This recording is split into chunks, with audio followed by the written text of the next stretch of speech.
Buxgalter bo'ling degan gapdan biz uzoqdamiz. Siz buxgalteriya yo'nalishida o'qiyotganingiz yo'q. Buxgalter bo'lishingiz shart emas. Shotlar rejasini yodlashingiz shart emas. Qo'lingizda tursa agar siz olib foydalana bilsangiz bo'ldi. Siz rahbar sifatida erta davlat boshqaruv organida o'tirsangiz, bir korxona boshlig'i bo'lib tursangiz, agar pul qayerdan kelyapti, pul qayerga qarab ketyapti, foyda qanaqa, xarajat qanaqa, nimalar borligi haqida umumiy tushunchaga ega bo'lishingiz kerak bo'ladi. Buxgalteriya hisobi to'g'risidagi qonunimiz bor. Bu qonun bor yozdik. 13-aprelda oxirgi qonunimiz. O'sha qonunimizda aytayaptiki, 4-moddasida buxgalteriya hisobiga ta'rif beryapti. Buxgalteriya hisobi barcha xo'jalik operatsiyalarini deyapti. E'tiborga oling, barcha bizga keragi yo'q. Xo'jalik degan so'zimizga kelamiz. Ya'ni xo'jalik degan paytda nimani tushunamiz? Biz xo'jalik degan paytda birorta bir korxonani tushunamiz. Korxona kimdir tashkilot deydi, kimdir aksiyadorlik jamiyat deydi, kimdir boshqa narsa deb aytadi. Farqi yo'q. Biz aytaylik, mana bu korxonaning aksiyadorlik jamiyat buxgalteriyasi yurityapman. Bu korxona bitta bir fermer xo'jaligi, ana Korzinka deb aytamiz, Angeles Food degan korxonamiz boshqasi, buxgalteriyasini yurityapmiz. O'zbekiston havo yo'llari kompaniyasini oling, yo temir yo'l kompaniyasini oling, farqi yo'q. Har bittasi nimadir xizmatni ko'rsatyapti. Biror bir mehmonxona oling, O'zbekiston mehmonxonasi va hokazo. Biroq siz bilishingiz kerak bo'ladiki, korxonalar bizlarda ikki xil bo'ladi. Tijorat korxonasi va notijorat korxonasi. Tijorat korxonasi bizning maqsadimiz foyda olish. Yo aytaylik Korzinka yoki boshqa bir korxona olsangiz, maqsadimiz nima deb bo'ladi? Foyda olish. Shuning uchun biz aytamiz, bu tijorat, xo'jalik hisobidagi korxonamiz. Notijorat etgan paytimizda biz xo'jalik hisobida ishlaymiz. Davlat bizga pul bermaydi. Biz qayerdandir pullarni olamiz, topamiz, xayriya hokozlar hisobidan, lekin bizning maqsadimiz foyda olish emas. Bolalarning huquqini himoya qilish, ayollarning huquqini himoya qilish, boshqasi degan qanchadan qancha bunaqa notijorat tashkilotlar bor. Ma'lum miqdorda pullar olinadi, o'sha o'zining oldi qo'yilgan funksional vazifasini bajaradi. Maqsad foyda olish emas. Prosta bir qandaydir xizmatlarni ko'rsatish. Shuning uchun ularni notijorat deymiz. Biz notijorat korxonalarning buxgalteriyasini yuritgan taqdirimizda biz prosta farqlashimiz kerak bo'ladi. Bu korxona bunday, bu korxona bunaqa. Bo'ldi, boshqa muammo yo'q. Shuning uchun aytamiz, buxgalteriya hisobi bu barcha xo'jalik operatsiyalar. E'tiboringizni xo'jalik tushundik, bu korxona ekan. Operatsiya degan tushunchamiz kelyapti. Operatsiya etgan paytimiz, masalan qilaylik. Mana biz korxonamiz, biz ko'ylak ishlab chiqaradigan korxonamiz. Ideal korxonasi deymiz-ku. Kostyum ishlab chiqaradi, ko'ylak chiqaradi va hokazo. Boshqa bitta korxonani aytsangiz bo'ladi. Tabani deysizmi, boshqa deysizmi, farqi yo'q. Zara deysizmi? Korxona biz ko'ylak ishlab chiqarishimiz uchun biz qaysi bir korxonadan mato olishimiz kerak-ku. Shunaqami? Materialni olsak agar bizning omborimizda material ko'paydimi? Ko'paydi. Mol yetkazib berish pul to'ladikmi? Yo'q. Pul bermadik hali. Unda material oldik. Pul to'lamadik. Bitta xo'jalik operatsiyasi bo'ldi. Omborimizda turgan xom ashyoni sexga berdik. Bitta operatsiya bo'ldi. E'tiborli qadam bo'lyapti. Seximiz unga qayta bichib, tikib boshqa qilib, undan ko'ylak paydo bo'ldi. Ko'ylakni olib, tayyor mahsulotlar omboriga berdi. Bitta operatsiya. Bu mahsulotni mijozga sotdik. Bitta operatsiya. Mijozdan pul oldik. Bitta operatsiya. Bu pulimizni mol yetkazib berishga to'lab berdik. Bitta operatsiya. E'tiborli bo'ling, har bittasi alohida bitta qadam, bitta voqea, bitta bir hodisa. O'sha voqea, hodisalar xo'jalik operatsiyasi deyiladi. Mana yer deb aytamiz-ku. Yerda olsangiz, mana dumaloq deb aytamiz, yerning ichida yadrosi bor deymiz. Buxgalteriyaning yadrosi mana shu xo'jalik operatsiyasi. Shu xo'jalik operatsiyasini bilsangiz, to'g'ri bilib, to'g'ri talqin qilib buxgalteriyada aks ettirsangiz, hisobingiz to'g'ri bo'ladi. Makro daraja bizga keragi yo'q. O'zbekistonning yalpi mahsuloti menga keragi yo'q. O'zbekistonning aholisi menga keragi yo'q. Jon boshiga to'g'ri keladigan boshqa bir ko'rsatkich, shuncha ayol, shuncha erkak, nechasi yosh, nechasi qari menga umuman qiziqtirmaydi. Bizni korxonamizning ichida, korxonamizning ichidagi sodir bo'layotgan voqea va hodisalar qiziqtiradi. Korxonamizda ishlayotgan 10 ta odam, korxonamizda ishlayotgan 1000 ta odamning ish haqqisi, undan solig'i, unga to'layotgan pullarimiz va hokazolar. Ishlab chiqargan mahsulotimiz, sotishimiz, mol yetkazib beruvchi qarzimiz, xaridordan olishimiz kerak bo'lgan pulimiz va hokazolar bizga qiziqadi. Biz shuni o'rganyapmiz. Shuncha aytyapmiz, korxonaning ichida sodir bo'lgan barcha xo'jalik operatsiyalarini yaxlit, mana butun korxona ichida uzluksiz biridan ikkinchisiga bog'langan holda, uzilgan holatda emas, bog'langan holda uzluksiz hujjatlar asosida buxgalteriyaga doir axborotni yig'ish, qayd etish va umumlashtirish. Va umumlashtirilgan o'sha ma'lumot asosida moliyaviy hisobot va boshqa hisobot, soliq hisoboti, statistika hisoboti, xalq banki topshirgan hisobotlarni tayyorlash tizimidan iborat deymiz. Shu xo'jalik operatsiyasi sodir bo'lgandan keyin u xohlaysizmi yo'qmi, korxonaning ichida buxgalteriyada ishlatiladigan turli xil blankalarimiz bor. O'sha blankalar buxgalteriya hisobining dastlabki hujjatlari deyiladi. Turli xil blankalar SSR paytida yoki mustaqillik davrida turli xil vazirlik idoralar tomonidan tasdiqlab ishlab chiqarilgan, tasdiqlangan blankalar buxgalteriyada ishlatiladi. Hayron bo'lmang. O'zbekiston Respublikasi birinchi prezidenti rahmatli Islom Karimov mustaqillikni e'lon qilgan paytda 31-avgustda mustaqillik e'lon qildi, birinchi qaror qabul qilgan bo'lsa, ikkinchi qarorlar deb aytamiz. Bizga uning tartib raqami keragi yo'q. Ikkinchi qarorlari aytiladiki, O'zbekiston Respublikasida yangi normativ dokument hujjat qabul qilinmaguncha SSRda ishlab chiqarilgan, tasdiqlangan barcha blanka hujjat, qonun va hokazo hammasi ishlaydi degan. Shuning uchun ayrimlarni haligacha biz 34 yil bo'lsa ham tasdiqlaganimiz yo'q. Shuning uchun eskisini ishlataveramiz. Siz qo'lda yozyapsizmi, texnik vositasidan foydalanaysizmi, kompyuterda elektron variantda foydalanaysizmi, farqi yo'q. Siz o'sha rekvizitni yozyapsiz. Operatsiyaning mazmunini ko'rsatib beradigan, operatsiya bilan bog'liq bo'lgan ma'lumotni blankaga yozish jarayoningiz hujjatlashtirish. Siz hujjatlashtiryapsiz. Qolgan narsa qiziqtirayotgan yo'q. Siz qanday rekvizit yozasiz? Har qanday blankada siz 7 ta rekvizit yozishga majbursiz. Buxgalteriya hisob to'g'risida qonunda 7 ta rekvizit turibdi. Bu nima edi? Korxonaning nomini yozasiz. Olmaliq ko'metilgan temir yo'l kompaniyasi, O'zbekiston mehmonxonasi, Korzinka korxonasi deb hamma korxonaning nomini yozadi. Har bitta hujjatda hujjatning nomi yoziladi. Kassa kirim orderi, kassa chiqim orderi, to'lov talabnomasi, to'lov topshiriqnomasi, to'lov qaydnomasi, shartnoma, siz olayotgan shartnomangizni deb qarang, tepasida nomeri boshqasi va hokazosi bor. Shot faktura, yuk xati va hokazo. Ikkinchisi nomini yozishimiz kerak. Uchinchisi o'sha hujjatda nomerni yozishimiz kerak bo'ladi. Nomerni esa kitobda yozamiz. Buxgalteriyaning kitoblari bor. Esingizda bormi? Kassa kirim orderi, kassa chiqim orderi va hokazo deb aytamiz. Qaysi hujjat yozayotgan bo'lsangiz, hujjatni shunday ochsangiz, kitobingizni ochsangiz, oxirgi nomer berib turibdi. 150-chi. Siz 151 deb buni registratsiya qilasiz, nomer qo'yasiz. Va 151 deb bu yoqqa yozasiz. Mana unga yozdik. Bu shartnomani palonchaga berdik deb yozib qo'yapsiz. Nomer kitobdan olinadi. Shuning uchun har bitta hujjatda korxonaning nomi, hujjatning nomi bo'lgandan keyin hujjatning tartib raqami, nomeri bo'lishi kerak bo'ladi. Hujjat tuzilgan sana bugun tuzildimi? Bugun chisini yozasiz 23-sentyabr 2025-yilda. Bu 4-rekvizit. 5-rekvizit summa bo'lishi kerak. Summa ikki xil yozasiz. Ham raqamda yozasiz, ham so'zda yozasiz. 2 millionmi? 2 million 2 oltda 0 yozasiz, qavs ochib 2 million deb so'zda yozasiz. Mol yetkazib berishdan 30 million so'mlik xomashyo oldik. O'sha 30 million yoziladi. 30 million deb yozamiz. Raqamda ham yozamiz, so'zda ham yozamiz. Bu keyingisi 5-inchisi bo'ldi. 6-inchisi xo'jalik operatsiyasining mazmuni yoziladi. Qanday operatsiya sodir bo'ldi? Nima uchun 30 million so'mlik summani yozyapsiz? Chunki biz mol yetkazib berishdan xomashyo oldik. Palonchadan ishlatilmagan pulni qaytarib oldik. Palonchaga ish haqidan avans berdik.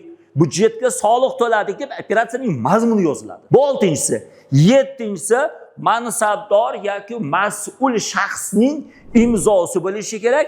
Imzosidan keyin uning familiyasidan keyin ismi bilan va o'z otasining ismining bosh harflari bo'lishi kerak. Initiali deydi o'rischasida. Bo'lishi kerak. Bu 7 ta. Hamma hujjatda shu narsa bo'lishi kerak. Bu eng kami. Hujjatning turiga qarab turib ketyapti. Agar masalan aytaylikki siz 20 tonna sementni olayotgan bo'lsangiz agar Olmaliq o'sha sement ishlab chiqarish zavoddan, Ohangaron sement zavodidan olayotgan bo'lsangiz agar qanaqa sement olyapsiz? Markasi necha? Markasi 300, 400, 500 deb yozyapti. Qancha tonna olyapsiz? E'tibor qiling, tovarning nomi ketyapti, uning har bittasining nimasi ketyapti, bittasining narxi ketyapti, miqdori ketyapti va hokazo. E'tibor qiling, boshqa o'sha hujjatda boshqa narsa bo'lib ketyapti. Shuning uchun hujjatning turiga qarab turib rekvizitlar ko'payishi mumkin. Bizga farqi yo'q. Lekin siz mana shu rekvizitni o'sha blankaga yozishingiz kerak bo'ladi. Yozish jarayoningiz hujjatlashtirish oxirida qo'l qo'ygandan keyin u yuridik kuchga ega bo'lgan dokument bo'ladi. Dokument lotincha so'zdan olingan bo'lib, isbot degan narsa bo'ladi. Haqiqatan shu operatsiya sodir bo'lganligining isboti degan tushuncha bo'ladi. Qayd etdik, hujjat bo'ldi, dokument bo'ldi. Buni korxonaning ichida saqlaymiz. Korxonaning ichida bitta odam buxgalter bo'lib ishlayotgan bo'lsa, o'sha buxgalter hamma hujjatni yig'adi. Agar korxonamizning ichida bitta buxgalteri, bosh buxgalterimizdan tashqari boshqa buxgalterlar bo'lsa, biz korxonaning ichida ishni bo'lganmiz. Mana bu ish haqini qiladi, bu bankdagi pullarning hammasini hisob-kitobini qiladi, bu palon ishni qiladi, bu palon ishni qiladi, biz ishlarni bo'lib berganmiz. Hamma o'ziga tegishli bo'lgan ishni qiladi, o'ziga tegishli bo'lgan hujjatlarni to'plab yig'adi. 1 oy davomida. Hamma ishni qilamiz, lekin 1 oyda bir marta biz отчет tayyorlaymiz, hisobot qilamiz. Shuning uchun oy tugadi, mana bugun 30-sentyabr tugadi. Oy tugagandan keyin biz hammasini kirim chiqimini qilamiz. Kirim chiqimini qilamiz. Omborimizda qancha xom ashyo bor edi? Omborimizda 1-sentyabr holatida 50 million so'mlik xom ashyo bor edi. Sentyabr oyida qancha xom ashyo oldik? 100 million xom ashyo oldik. Bir oy davomida ombordan sexga 120 million so'mlik xom ashyo berdik. Oyning oxirida qancha qoldi? Bor edi 50, keldi 100, ketdi 120. Qancha qoldi? 30. O'sha 30 million so'mlik xom ashyo qolganini keldi shuncha, ketdi shuncha, qoldi shuncha degan gapni hammasini o'sha odamlar o'zining uchastkasida o'tirib hisob-kitob qilib beradi. O'shani nima qiling? Bir oy davomida yiqqanimizdan keyin biz unga qayta ishlov beryapmiz. Qayta ishlov bergan paytimizda o'sha 30 tonna yoki 30 million so'mlik xom ashyo qoldi. Bankdagi hisob-kitob shotimizda shuncha pulimiz qoldi.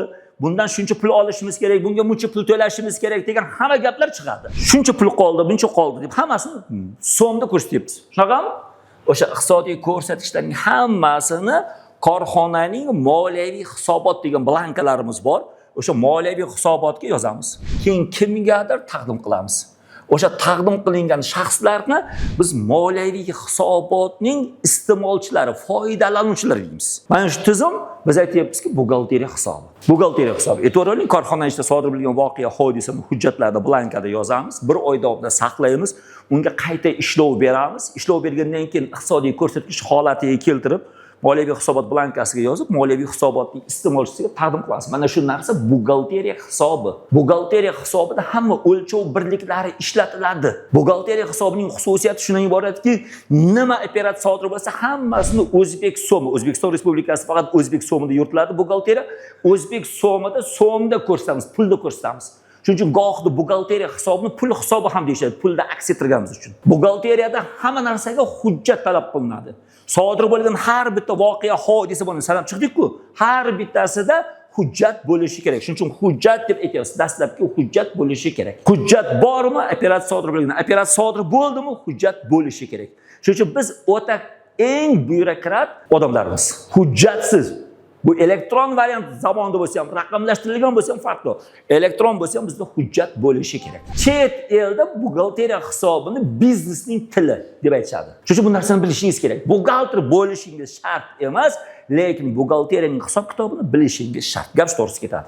Faqat o'zbek so'mida ishlatamiz. O'zbekiston Respublikasida har qanday korxona hamma hisob-kitoblarni o'zbek so'mida qilishi kerak bo'ladi. Bir talabam keldida aytdiki, Mirzakini ishlayapman. Qayerda ishlaysiz desam, O'rozdan o'tgandan keyin bir qanaqadir taxta bozor bor ekan. O'sha taxta bozorda ishlayapman dedi. Taxta bozorda nima qilyapsiz? Taxta sotaman dedi. Xo'p dedim, bir taxtang qanaqa desam, agar aka dedi, biz so'mda sotmaymiz dedi. Hammasi dollar dedi. Men hozir bordim, masalan 20 million pulni ko'tarib bordim so'mda. Menga mana shu taxta bergin desam, agar menga bermaysiz, yo'q dedi. Faqat dollarga sotyapmiz dedi. Sen dollarni o'zing sanab olasanmi? Yo'q dedi, xo'jayin oladi dedi. Men aytdim, sen ehtiyot bo'lgin dedim. Ya'ni birov dollar bersa dedim, dollarni sanab olib o'tirmagin dedim. Tushning ketasan dedim. O mumkinmi dedim. Bu qonunni buzilishi deb aytsam agar yo'q dedi. O'zbek so'miga sotmayapmiz dedi. Aytdim, ha mayli, o'zing bilasan. Lekin ehtiyot bo'lgin dedim. 1-20 kundan keyin keldi. Xo'jayin olib ketdi dedi. Pastanli odam kelgan, dollarga bir narsa so'm desaga yo'q degan, dollarni bergan boshlagan, dollarni olayotgan paytda ketdi. Cho'ntagingizda million dollarni ko'tarib yuring, million yevro yoki million Rossiya rublni ko'tarib yuring, sizga hech kim hech narsa demaydi. Lekin magazinga kirib bitta bir ruchka olayotgan paytda 1 dollar sarf qiling. O'sha joyda qo'lga tushadigan bo'lsangiz, qora bozorni rivojlantirganingiz uchun Jinoyat protsessual kodeks bo'yicha javobgarlikka tortilasiz, sudlanasiz. Shunaqa holatingiz mumkin emas. O'zbek masalada hamma narsa so'mda ketishi kerak. Shuning uchun korxonaning hisoboti so'mda bo'lishi kerak. Tushunarlimi? Hisobning turlari. Operativ, statistika, buxgalteriya hisobi. Buxgalteriya hisobiga to'xtab o'tirmayman, chunki sizlarga hozir buxgalteriya hisobining ta'rifini qilib, sxematik ravishda chizib berdim. Endi siz tug'ilgan kuningiz bor. Hamma bir hech bo'lmasa 20 ga kirgandir bu yerda. Shunga o'rtoq hisob yoshingiz 20 deb faraz qilsak agar, sizni tanigandan beri sizga tug'ilgan kuningizda va deb ashula aytib, sizni tug'ilgan kuningizga bitta torta olib kelishyapti. Shunaqami? O'sha torta olib kelsa, hamma torta o'zingiz yeysizmi? Yo'q. Faqat uning bir bo'lagi. Shunaqami? Oilaning katta kichikligidan kelib chiqib, sizga bo'lgan mehr muhabbatdan kelib chiqib, sizga o'sha bitta bir tortning bir bo'lagini kesib beryapmiz. Kimgadir munchagina, kimgadir muncha. Katta kichiklikdan boshqasidan. Oilada 4 kishi bo'ladigan bo'lsangiz, katta o'g'il bo'lsangiz agar bu tortimni 4 ga bo'lib turib bir bo'lakni beraveradi-da boshqasidan. Mana bu kun o'g'ildik degandek qilib boshqasi. Bizga u kerak yo'q. Bizga qarang, mana bu kerak bo'ladi. Bizga qiziqtirayotgan narsa mana bu korxonaning ichida sodir bo'layotgan voqea hodisaning ayrimlari kerak. Ayrimlari kerak. Hammasi kerak emas. O'sha ayrimlari to'g'risiga gap ketyapti. Ayrimlari. Masalan aytaylikki, korxonaning siz rahbarisiz, men buxgalterman, siz telefon qilyapsiz-da mendan so'rayapsiz, yoki bitta knopkani bosyapsizmi, xonangizga boryapman. Siz mendan so'rayapsiz. Hozir yanvardan to shu kungacha, sentyabrning 23-so'sigacha biz necha million so'mlik mahsulot sotganmiz. Menda bu ma'lumot bor, sizga aytibman. Telefonda yoki bo'lmasa chaqirsangiz xonangizga bordingiz, bordim, so'ragan paytingizda aytibman. Yanvardan to sentyabrgacha biz 180 million so'mlik mahsulot sotib daromad olganmiz deyapman. Xo'jayin aytibdi, siz aytyapsiz, bu yerga deyapsiz. Shunaqami? Bir soatdan keyin chaqiryapsiz. Biz ish haqqi bo'yicha xodimlarga qancha qarzmiz deyapmiz. Men aytibman, shuncha deyapman. Ketaver deyapti. Omborimizda qancha mahsulot bor, qancha tayyor mahsulotimiz bor, qancha xomashyomiz bor, xomashyo necha kunga yetyapti, boshqa qilyapti deb turli xil ma'lumotni so'rayapti. Men ma'lumotni beryapman. E'tiborga oling, korxonaning ichida hozir mendan ish haqqini so'rasangiz, yo korxonaning foydasini so'rasangiz, men bu yerda turgan boshqa operatsiyalar qolib ketdi-ku. Buni so'ramayapsiz-ku. Shuning uchun ma'lum bir voqea hodisani so'rayapsiz. Operativ, tezkor qaror qabul qilishingiz uchun shu ma'lumotni so'rayapsiz. O'sha ma'lumotni sizga yetkazyapman. Yetkazayotgan paytda telefon orqali og'zaki yetkazib beryapman. Tagida hujjat yo'q. Men hujjat bermayapman. E'tibor oling, jarayonga ta'sir ko'rsatish maqsadida bo'lyapti. Shuning uchun operativ hisoblayapmiz. Ko'proq natural o'lchov birligi ishlatiladi, boshqa o'lchov birliklari ham ishlatilishi mumkin. Hujjat talab qilinmaydi. Hujjat keyinchalik rasmiylashtiriladi. Tushunarlimi?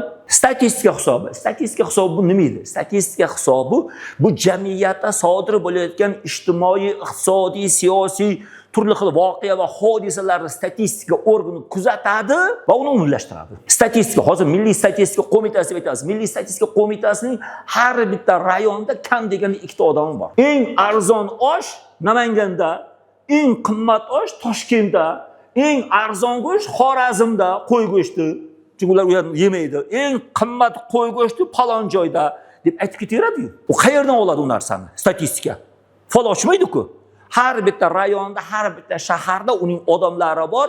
O'sha odamlari haftasida 2 marta bozorlarni aylanib, uning ro'yxati bor, o'sha mahsulotlarni narxini bozordan so'rab yozib ketaveradi va o'shani kompyuterga kiritadi. Va davlat miqyosida kartoshkaning o'rtacha bahosi eng arzon, eng qimmati palonchasi kelib chiqadi. Sizning korxonangizda shuncha mahsulot sotdingiz, daromad oldingiz, shuncha xarajat qildingiz, shuncha foyda oldingiz, shuncha odam ishladi, shuncha odamingizning qanchasi ayol, qanchasi erkak, qanchasi oliy ma'lumotli, qanchasi o'rta ma'lumotli degan hamma ma'lumotni yozib beramiz. Hammasini yozib statistika beramiz, отчет qilib, statistika u narsani umumlashtiradi. Davlat miqyosida yalpi ichki mahsulot, odam boshimiz shunchaga to'g'ri kelyapti, yo aytaylik aholimiz shuncha ekan degan bir ma'lumotlarni shakllantiradi. Shuning uchun operativ buxgalteriya hisobi va statistika hisobi deb 3 xil hisobning turlari mavjud. Oylik maoshlarning hammasi shu statistikaga kiritiladi. Statistika beramiz. Общий summada beramiz.